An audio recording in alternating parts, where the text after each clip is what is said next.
All right, so let me start with the tough one. Give me the state fair strategy for Mayor Suarez. Where are you going first? Where are you going second? Oh, definitely corn dog first. Corn dog I'm starting first. to feel hungry. Yeah. And then I think I'm gonna do like the pig roast. Yeah. And Get the protein. Yeah, and then if my kids were here, I'd go on the rides. I like. Probably go on the. See, I keep asking. No one brings up the rides. And if I were a candidate, I'd be a So lot. I have a 9-year-old, so he demands that I go on the rides with him, even if I get sick. So after eating all that food, I'll probably get sick, and then I'll need to take a nap or something. So you are a very fit guy. How do you handle state fairs?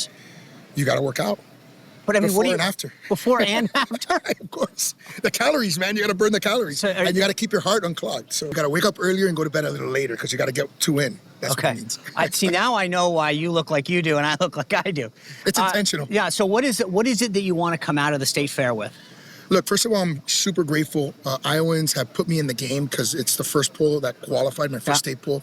I think what's beautiful is they're first in the nation, and they are that for a reason because they're conscientious, they do their due diligence. And all I ask them to do is that, right? Go deep and think long and hard about who is the best candidate for your children, your grandchildren, to bring this country into the next generation. That's what my record is about.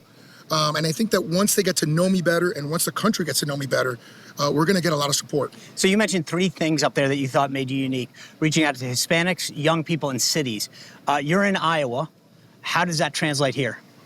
Well, you have young people here. You have 100,000 Hispanics in Iowa, if you didn't know that. And then is that important for the caucuses?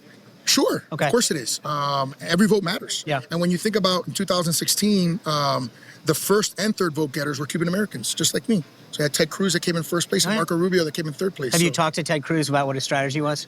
I haven't talked to him about it. Obviously, I know Marco because we're both Florida guys, and I supported him in that race, and he's a good friend.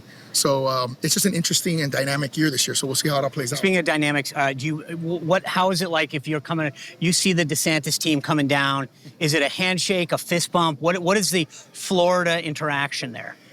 You know, with the DeSantis group, it's more like, how can we go in a different direction? Okay, all right. Last question for you, and I'll give you help. If you had to choose, you become the Republican nominee. Okay. And you have to choose your VP based on everybody who's running. Now, you can't pick yourself. Okay. Who do you want?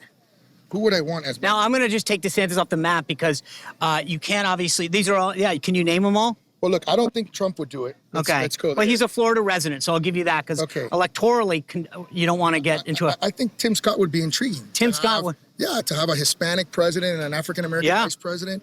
He's done a tremendous amount for opportunity zones. It's helped our city a lot. I think he'd be an intriguing option. Okay, all right. We got 1 vote for Tim Scott for VP. Mayor, good to see you. Enjoy the rest of the state fair. Take care, buddy. Thank you.